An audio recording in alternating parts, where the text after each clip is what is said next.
headlines this Saturday tea time in the Premier League. City leave it late to beat Leeds and close the gap on Arsenal to 4. This is Foden inside the penalty area. Foden keeps his balance. Gets the shot away and scores.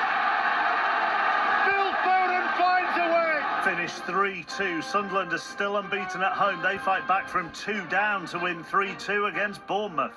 Robbie!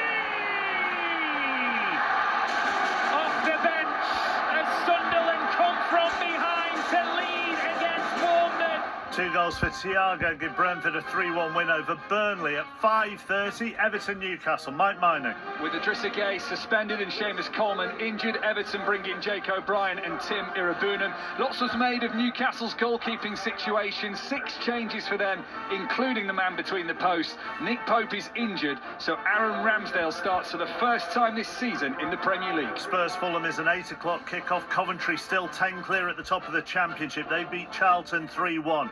Norwich have got their first home win of the season, 3-1 against QPR. Cardiff go top of League One. They beat Mansfield 3-0. Stevenage and Stockport both draw. Walsall fight back to defeat Bromley 3-1. They stay top of League Two. Finished Motherwell 0, Hearts 0. The Scottish Premiership leaders now 3 games without a win. Oscar Piastri cut McLaren teammate Lando Norris's championship lead by 2 points with victory in the sprint race at the Qatar Grand Prix. Victory tomorrow will seal Norris's first world title.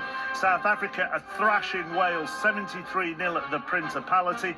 The defending champion Judd Trump is through to the last 16 of the UK snooker in York.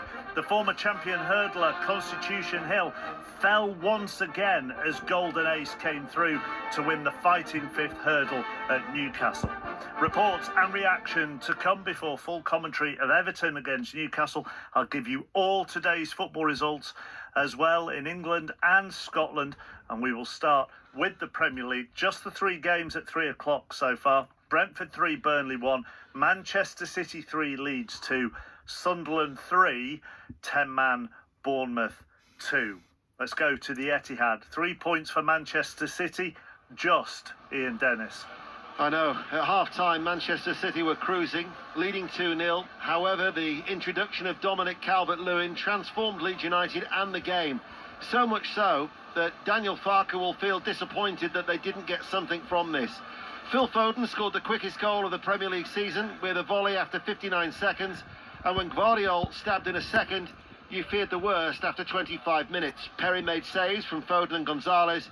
Reinders fired over. If Leeds were passive in the first half, they were anything but in the second period. Calvert-Lewin reduced the arrears. He gave them a focal point, and his presence caused problems. He won a penalty after a clumsy foul from Gvardiol. Mech's penalty was saved, but he scored from the rebound midway through the second half. Leeds were fighting for everything. It could have gone either way, and then Phil Foden found a way in injury time, keeping his balance and his composure to get a 91st minute winner as Manchester City moved within 4 points of leaders Arsenal. Sort of feels like it's 3 points for Manchester City, Chris Sutton, but plenty for Leeds to build on.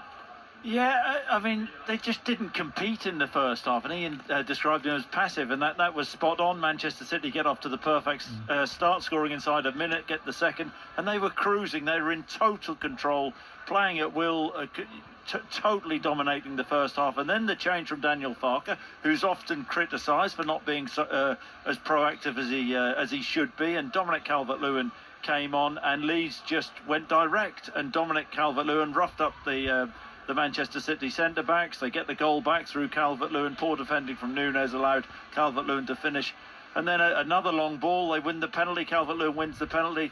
Mecha misses the penalty and pops in the rebound. And then you're thinking, here we go. Is this going to be a massive turning point in Leeds' season? But Manchester City, who barely laid a glove on Leeds in the second half, score late on from a bit of brilliance from Phil Foden. He's so good in tight spaces. He found the corner, and City get away with one. 3 big points. They're still in a title race. You felt it was an important game for them, but they stumbled over the line. And for Leeds, you think, as a performance, you can take something from it, but you know they would have preferred a point or points. All 3 promoter sides in action this afternoon. Leeds stay in the bottom 3 after that defeat. Burnley also in the bottom 3 after their defeat at Brentford. John Southall.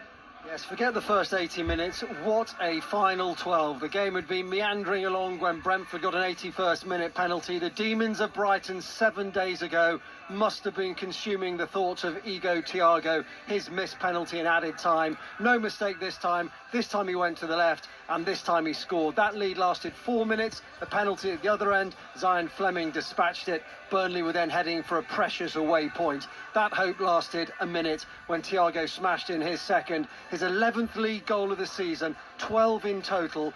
What a success story he has been. Dango Ouattara wrapped it up in added time. A remarkable final 12 minutes. This Brentford's 5th home win of the season. Imagine where they'd be if they could win away. John, thank you. The third promoted side in action, Sunderland. They've won again. They came from 2-0 down to beat Bournemouth by 3-2. Danny Murphy, part of the Match of the Day team, and he watched this. They are, it's a cliche, isn't it, Danny? But they are turning the Stadium of Light into a fortress. They definitely are. I got lucky today, chappers. You know, when you pick one of the games, and this was an absolute classic. It was end to end. I mean, Did you do the senior pundit thing back in your No, box? In your box, Joe. I'm going to pick the game I want. No, I actually went with the flow. He's the City man, isn't he? Yes. So Bournemouth were outstanding as well. They both had a go. I think the way the styles set up, because Sunderland went to a back four today, and you felt that they were, you know,